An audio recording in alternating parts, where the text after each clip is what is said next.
Ailiana Denis is the managing director of Axia Amplified Consulting. Her professional experience spans across tech, nonprofits, legal, and educational sectors, where she uses research to base change management approaches to design value aligned organizational systems and cultures. She serves on the HR committee for the Chicago Freedom School Board of Directors. In 2019, she was a Chicago Women in Philanthropy Emerging Leaders Fellow and currently serves on the CWIP Racial Equity Committee. Between 2016 and 2019, she served as the Race Equity Oversight Committee Chair at the Shriver Center on Poverty Law, where currently she serves as a senior affiliate consultant and as faculty for the Racial Justice Institute. So without further ado, we're going to go ahead and bring on Ailiana Denis. Welcome, Ailiana. Hi, so glad to be here. Oh, excited to have you finally on the Constructor brand. We're doing collaboration now. It's our first series. I'm excited you're part of it. Yes, I'm excited to be here. And then thanks for all the inspiration for the idea and helping with planning of it. First and foremost, how are you doing? Today's a good day. It's Friday. I can't complain. I really can't. I'm here. Life is happening. Everything's good. Good. You know, it's been 2020. It's been a roller coaster year. Okay. And I mean, that's one of the reasons why we're having this conversation. You know, we have to, again, address how we show up and identify as ourselves. But in that, we have to decide then, how do we show up and how do we create empathy in this distant society that we're in? So, you know, you do consultancy, you are teaching organizations how to do this. Can you share a little bit about what your approach is to facilitate these types of conversations? These are not easy conversations to have. It can be really tough. But when we're trying to create empathy, I start by acknowledging that that's scary because we don't always know where that vulnerability and where that openness is going to take us to. But the beauty of empathy is that it has this power to usher us into this experience that's bigger than ourselves, right? And so when I'm facilitating a conversation, or if I'm just participating in a conversation and I want to participate in a meaningful way, I try to start by sparking curiosity.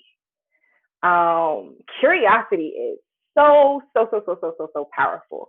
I mean, just think about it. If you're going to carve out a little bit of your time to pay attention to someone, let's say you're just like walking down the street and you see a person who appears to be homeless, you could say, I'm busy and going on with my day, or you could stop and be curious. I wonder if they're hungry. I wonder if they're cold. I wonder how they got there. I wonder if they have family. There's a level of respect that comes just from positioning yourself as a curious person. But at the same time, like, it's not like curiosity is like the super secret, right? Because you can be curious and you can allow that to loop you right back into your way of seeing things and doing things. And you don't have to let that take you into a new worldview or to a new perspective.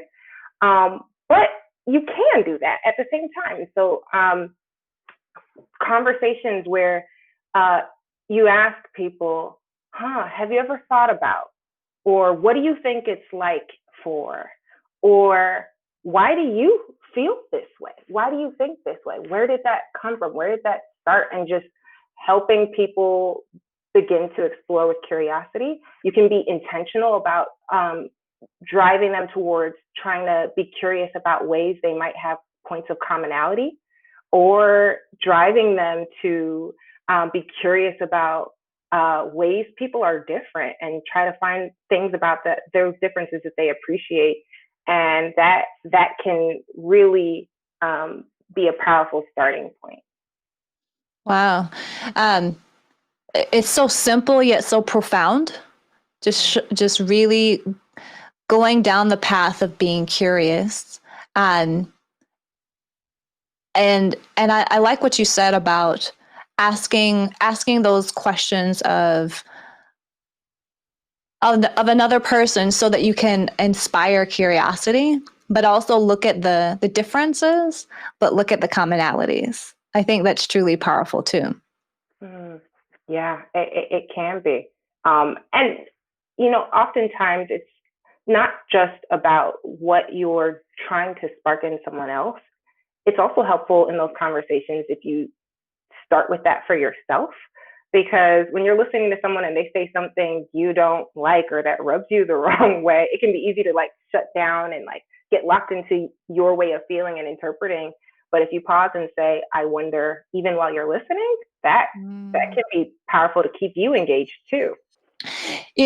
We've talked about this from a facilitation perspective, but how do you personally now think about your own development? How are you thinking about how you can engage into, more empathetic conversations, especially in this distant society, so that we can stay connected and continue to collaborate? How does that show up in your life personally? So since I can't be out and about in the world the way I used to be, and maybe meeting people in the same ways, I say if you can't go out, go within. This is a great opportunity to do the inner work we need to do, so that when we're on the other side of this, we're better for it and we're ready for it. And I think of like your intercultural development is a bit like therapy. You think it's about sitting on the couch and having a hard conversation, and then you get there and they're like, read this book, do these reflective writings, try out these activities, watch these videos, maybe join this group online, and so that you get these new ways, or you're exposed to new ways of thinking and of being and of communicating and making sense of your world. And so this is the internet age. It's 2020. You don't have to leave your house to broaden your horizons. You can do that from home. There are so many resources. There's movies, shows, documentaries on Netflix. You can go on YouTube and Google new concepts. You can read a book, Trevor Noah, Born a Crime. You can learn so much at home. And so that when those opportunities to connect show up, you're doing it from a more aware space. And you got some things you're curious about, and we can practice when we get those chances. But in the meantime, do the work within. I like that a lot. That's really fresh. I think we're in this Zoom fatigue world, whether it's Zoom or Teams or whatever it is. We're always on calls, and and we have to manage our time. We have to manage our mental energy, our physical energy. We have to manage these things. Do you have any specific things that you do to kind of manage yourself? Oh, specific thing, Just give us one thing that you help to kind of manage your energy, mental, physically, or whatever. Yeah, I think the truth is that these are really tough times. And sometimes I don't cope well. And the reason is because subconsciously, I have this belief that the best way to cope is to stay, unemotional, stay productive, stay functional, because that's what our culture teaches us. Like, you're okay as long as you're still functioning, you're still doing.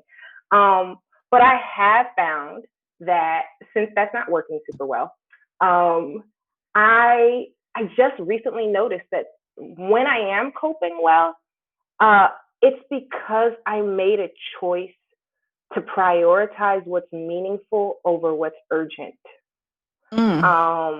And so that might look like I'm going to wake up and I'm going to pray instead of ruminating over my to-do list as soon as I wake up. Or I'm going to take 30 minutes to talk to my best friend instead of 30 minutes to answer all these emails that are never, ever going to stop anyway. I'm going to take a walk instead of working through my lunch break. I'm going to sit down with my family for 40 minutes instead of spending that extra moment perfecting this pitch for a client or a proposal. And it's not like I always make those choices, but I give myself permission to do it. Because I know that, I'm doing the work where I want to help human beings treat other human beings with dignity. But how can I do that if I'm not giving myself permission to be kind and gentle and generous with myself? And so that's my birthright and that's my responsibility. And so, mic drop. Yeah, I think that's excellent. Oh man, I'm so happy to have you on. I feel like, since we're at time, we have to extend this conversation. I talked about a little bit earlier that we can have 3-hour long conversations. This is we so just do. But thank you so much, Ailiana. Thanks for blessing us with your thoughts, your ideas, your suggestions on how we can create more empathetic environments. Thank you for having me. This has been great.